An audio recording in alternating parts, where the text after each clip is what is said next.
chapitre 10 de la deuxième partie, syncope de la tradition occidentale, le christianisme des origines. C'est à partir de ce moment que se produit la descente. Nous avons souligné dans ce qui précède les facteurs qui jouèrent à Rome le rôle d'une force centrale dans un développement complexe où les influences hétérogènes ne purent agir que d'une façon fragmentaire, en face de ce qui, agissant derrière les coulisses de l'humain, donna à Rome sa physionomie spécifique. Or, cette Rome arienne, qui s'était émancipée de ses racines aborigènes atlantiques et étrusco-pélagiennes, qui avait détruit un à un les grands centres de la civilisation méridionale, qui avait méprisé les philosophes grecs et mis à l'index les pythagoriciens, qui, enfin, avaient proscrit les bacchanales et réagi contre les premières avant-gardes des divinités alexandrines, la Rome sacrée, patricienne et virile, du jus, du fas et du mos, est soumise dans une mesure croissante à l'invasion de cultes asiatiques désordonnés qui s'insinuent rapidement dans la vie de l'Empire et en altèrent les structures. On y retrouve les symboles de la mer, toutes les variétés des divinités mystico-panthéistiques du Sud dans leurs formes les plus bâtardes, très éloignées de la clarté démétrienne des origines, associées à la corruption des coutumes et de la virtus romana intime, et plus encore à la corruption des institutions. Ce processus de désagrégation finit par atteindre l'idée impériale elle-même, dont le contenu sacré se maintient mais seulement comme un symbole, porté par un courant trouble et chaotique, comme un chrisme auquel correspond rarement la dignité de ceux qui en sont marqués.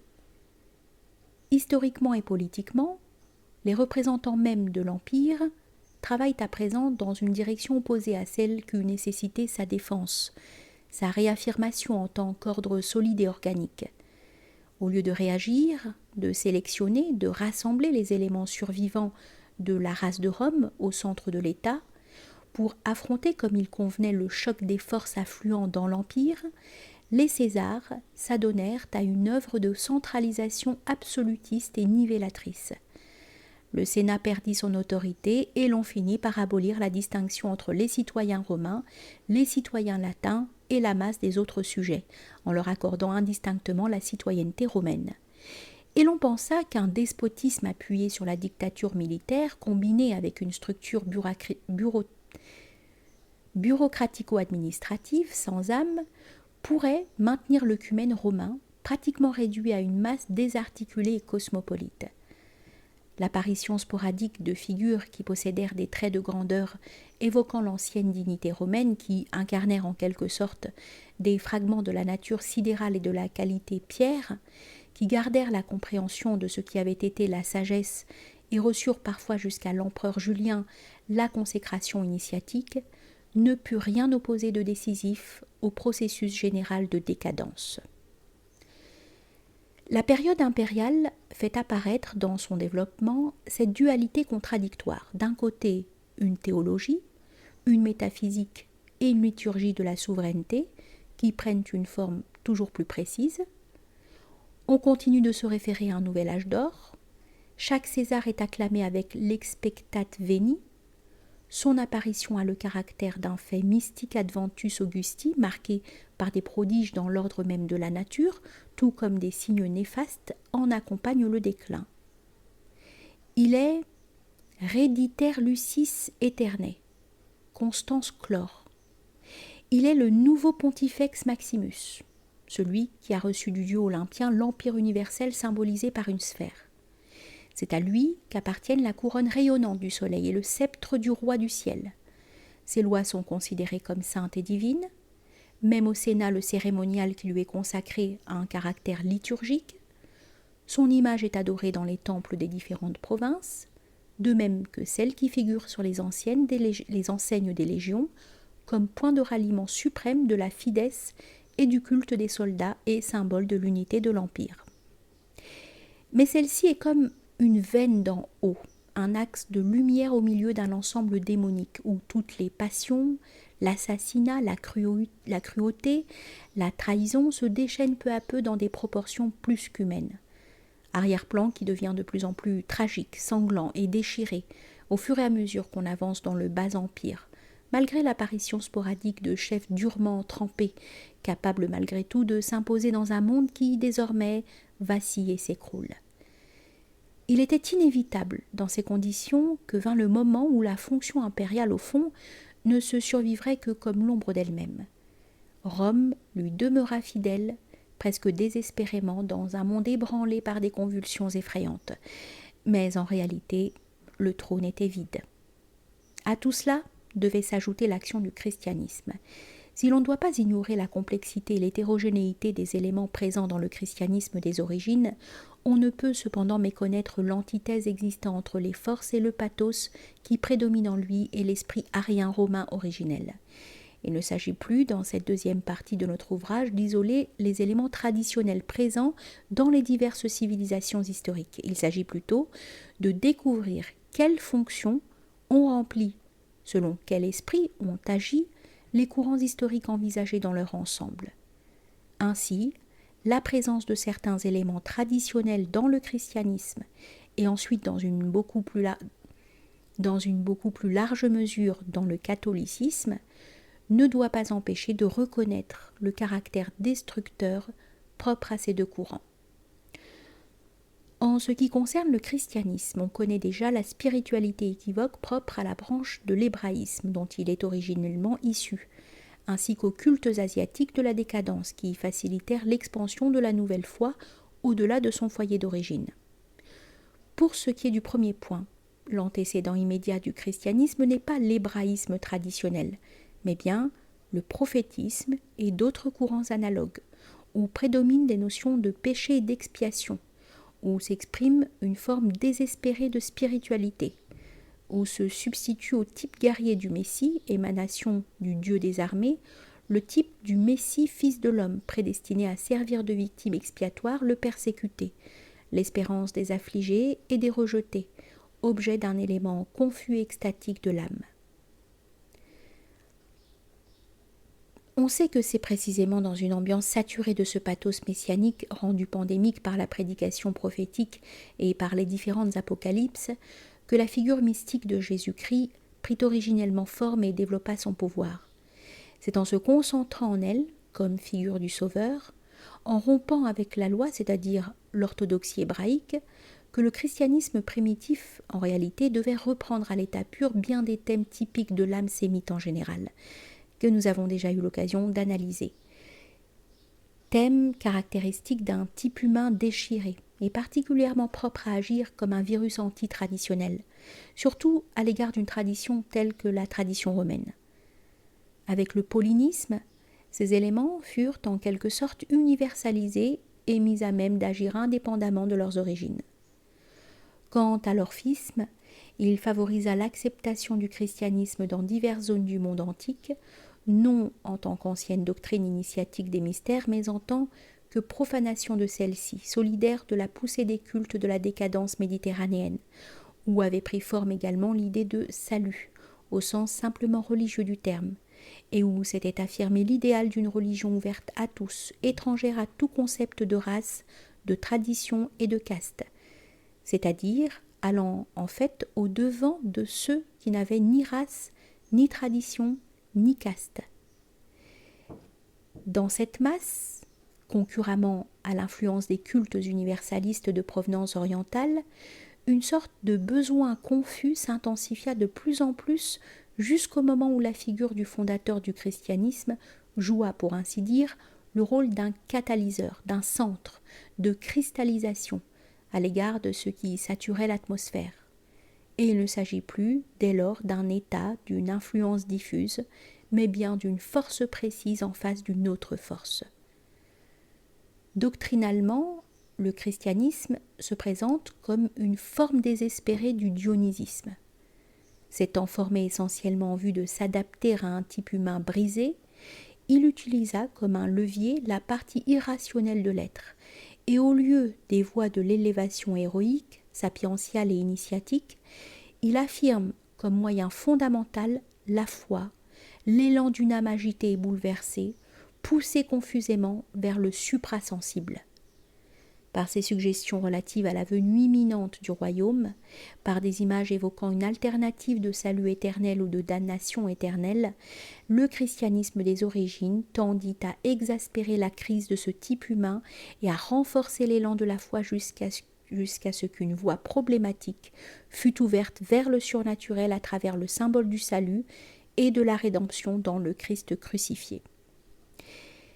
Si dans le symbole christique apparaissent les traces d'un schéma inspiré des anciens mystères avec des références à l'orphisme et à des courants analogues, il est caractéristique de la nouvelle religion qu'elle utilise ce schéma sur un plan non plus initiatique mais essentiellement affectif et tout au plus confusément mystique. C'est pourquoi, d'un certain point de vue, il est exact de dire qu'avec le christianisme, Dieu se fit homme. On ne se trouva plus en présence d'une pure religion de la loi, comme dans l'hébraïsme orthodoxe, ni d'un vrai mystère initiatique, mais devant quelque chose d'intermédiaire, un succédané du second formulé de manière à s'adapter au type humain brisé dont il a été question plus haut.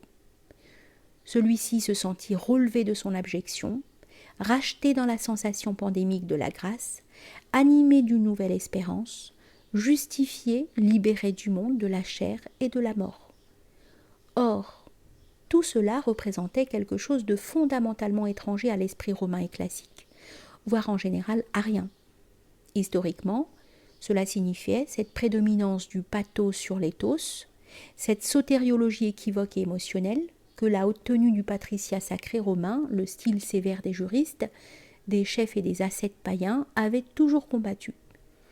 Le Dieu ne fut plus le symbole d'une essence exempte de passion et de changement qui crée une distance par rapport à tout ce qui n'est qu'humain, ni le Dieu des patriciens qu'on invoque debout, qu'on porte en tête des légions et qui s'incarne dans le vainqueur. Ce qui se trouve au premier plan, c'est plutôt une figure qui, dans sa passion, reprend et affirme en termes exclusivistes « Personne ne va au Père sinon par moi. Je suis la voie, la vérité, la vie. » Le motif pélagico-dionysiaque des dieux sacrifiés, des dieux qui meurent et renaissent à l'ombre des grandes mers. Le mythe même de la naissance de la Vierge se ressent d'une influence analogue et évoque le souvenir des déesses qui, comme la Gaïa ésodienne, engendrent sans époux. Le rôle important que devait jouer dans le développement du christianisme le culte de la Mère de Dieu, de la Vierge divine, est à cet égard significatif. Dans le catholicisme, Marie, la Mère de Dieu, est la reine des anges, des saints, du monde et aussi des enfers. Elle est également considérée comme la mère par adoption de tous les hommes, comme la reine du monde, dispensatrice de toute grâce. Il convient de remarquer que ces expressions, qui sont hors de proportion avec le rôle effectif de Marie dans le mythe des évangiles, ne font que répéter les attributs des mères divines souveraines du sud préarien.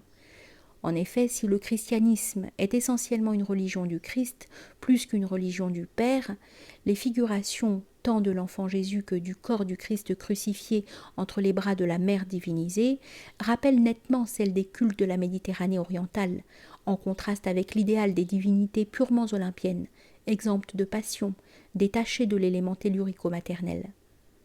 Le symbole adopté par l'Église elle-même fut celui de la mère Église. Et l'on considéra que l'attitude religieuse, au sens éminent, était celle de l'âme implorante et priante, consciente de son indignité, de sa nature pécheresse et de son impuissance en face du crucifié. La haine du christianisme des origines pour toute forme de spiritualité virile, le fait qu'il stigmatisa comme folie et péché d'orgueil tout ce qui peut favoriser un dépassement actif de la condition humaine, exprime nettement son incompréhension du symbole héroïque. Le potentiel que la nouvelle foi sut engendrer chez ceux qui sentaient le mystère vivant du Christ, du Sauveur, et en tirèrent la force nécessaire pour alimenter leur frénésie du martyre, n'empêche pas que l'événement du christianisme signifie une chute et qu'il détermina dans l'ensemble une forme spéciale de dévirilisation propre au cycle de type lunaire sacerdotal. Même dans la morale chrétienne, la part des influences méridionales et non ariennes est très visible, que ce soit par rapport à un dieu et non à une déesse, que l'on affirme spirituellement l'absence de différence entre les hommes et qu'on élise l'amour comme principe suprême, cela n'a guère d'importance. Cette égalité relève essentiellement d'une conception générale, dont une variante est de droit naturel, qui était parvenue à s'insinuer dans le droit romain de la décadence.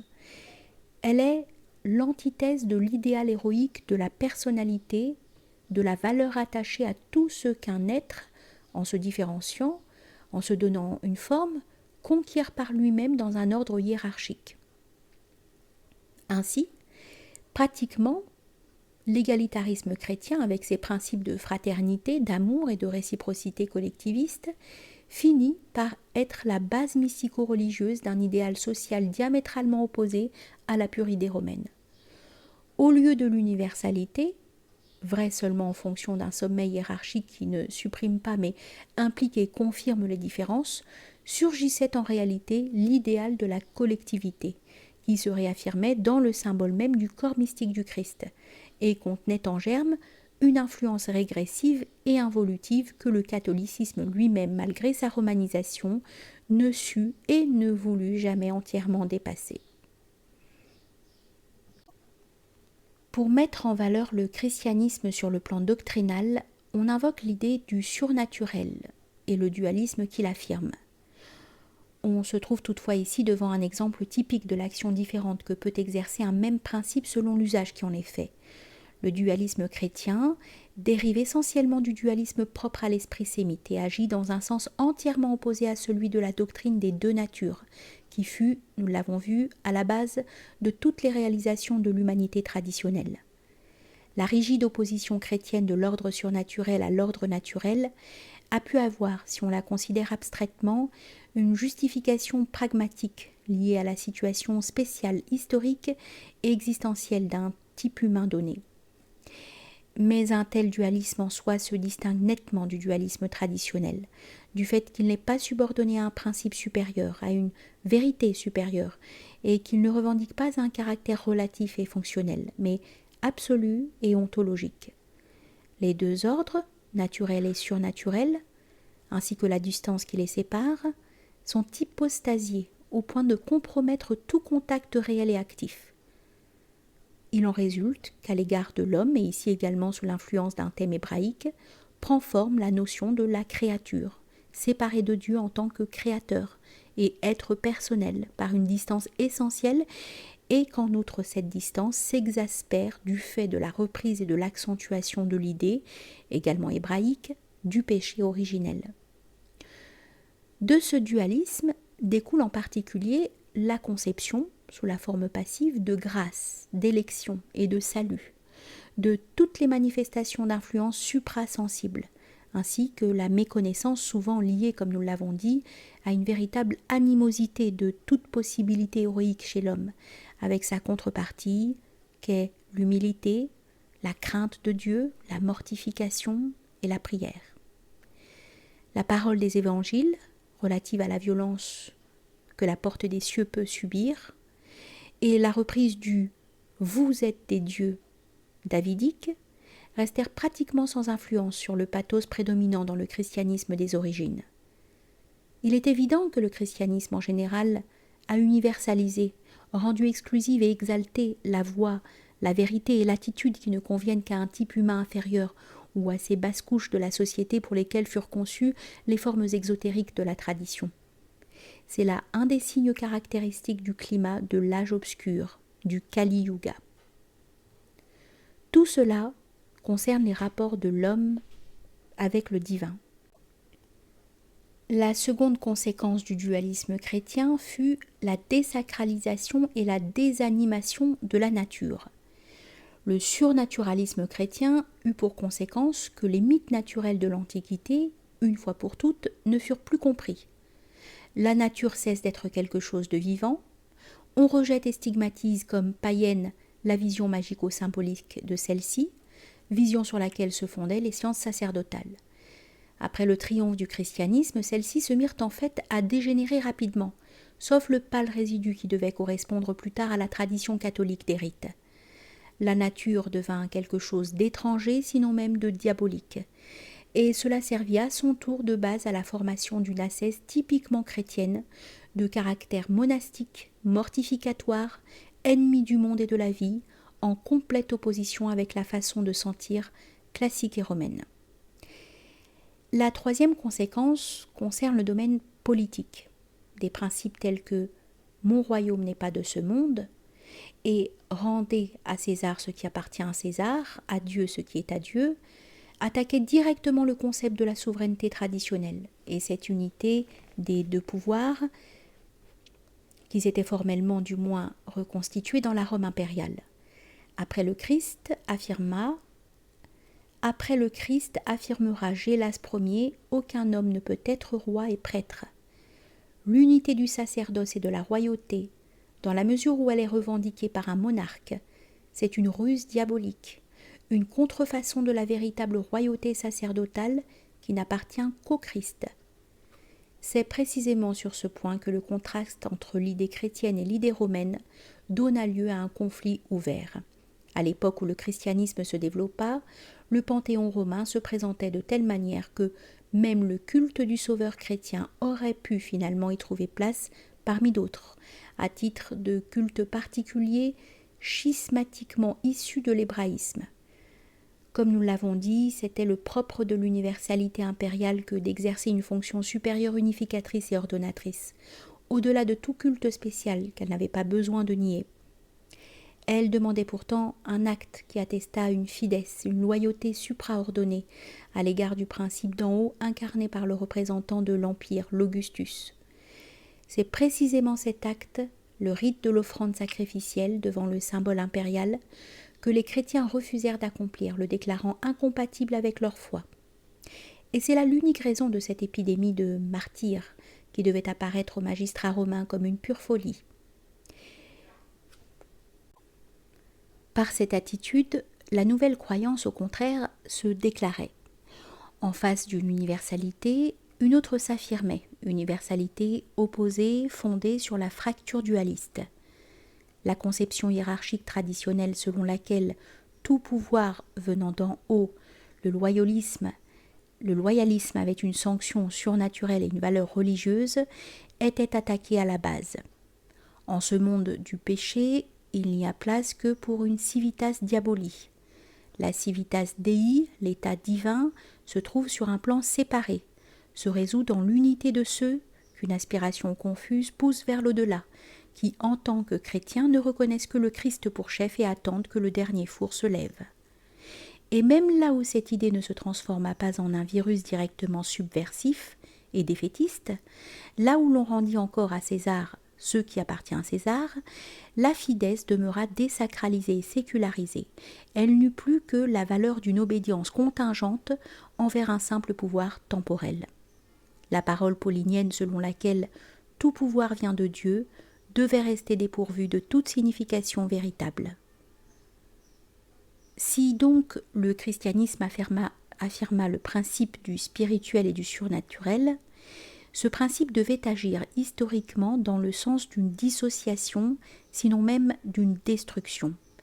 Il ne représenta pas quelque chose d'apte à galvaniser ceux qui dans la romanité s'étaient matérialisés et effrités, mais quelque chose d'hétérogène, un courant différent, qui favorisa ceux qui désormais à Rome n'étaient plus romains et les forces que la lumière du Nord avait su maîtriser pendant un cycle entier. Il servit à couper les derniers contacts, à accélérer la fin d'une grande tradition. C'est avec raison que Rutilius Namatianus considéra les Hébreux et les chrétiens comme les ennemis communs de l'autorité de Rome, les premiers pour avoir répandu au-delà de la Judée soumise par les légions, parmi les gens de Rome, une contagion fatale, les autres pour avoir distillé un poison altérant l'esprit aussi bien que la race. Celui qui considère les témoignages énigmatiques des symboles ne peut pas ne pas être frappé par la place que tient l'âne dans le mythe de Jésus. Non seulement l'âne figure à côté de l'enfant Jésus, mais c'est sur un âne que la Vierge et le divin enfant s'enfuient, et c'est sur un âne surtout que le Christ fait son entrée triomphale à Jérusalem.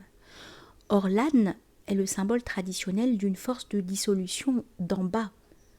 C'est en Égypte l'animal de Seth, lequel incarne précisément cette force, a un caractère antisolaire et se relie au fils de la révolte impuissante. C'est en Inde la monture du Mudevi qui représente l'aspect démonique de la divinité féminine. Et c'est comme on l'a vu dans le mythe hellénique, l'animal symbolique qui, dans la plaine du Léthé, ronge éternellement le travail d'Oknos et se trouve associé à une divinité féminine de nature chtonienne et infernale, Hécate. Ce symbole pourrait donc être considéré comme un signe secret de la force qui s'associa au christianisme des origines et à laquelle il dut en partie son triomphe. La force qui émerge et assume un rôle actif chaque fois que dans une structure traditionnelle, ce qui correspond au principe cosmos vacille, se désagrège, perd sa puissance originelle. L'avènement du christianisme, en réalité, eût été impossible si les possibilités vitales du cycle héroïque romain n'avaient pas été déjà épuisées, si la race de Rome n'avait pas été déjà prostrée dans son esprit et dans ses hommes, ainsi qu'en témoigne la faillite de la tentative de restauration de l'empereur Julien. Si les traditions anciennes ne s'étaient pas obscurcies, et si au milieu d'un chaos ethnique et d'une désagrégation cosmopolite, le symbole impérial n'avait pas été corrompu en se réduisant, comme nous l'avons dit, à une simple survivance au milieu d'un monde en ruine.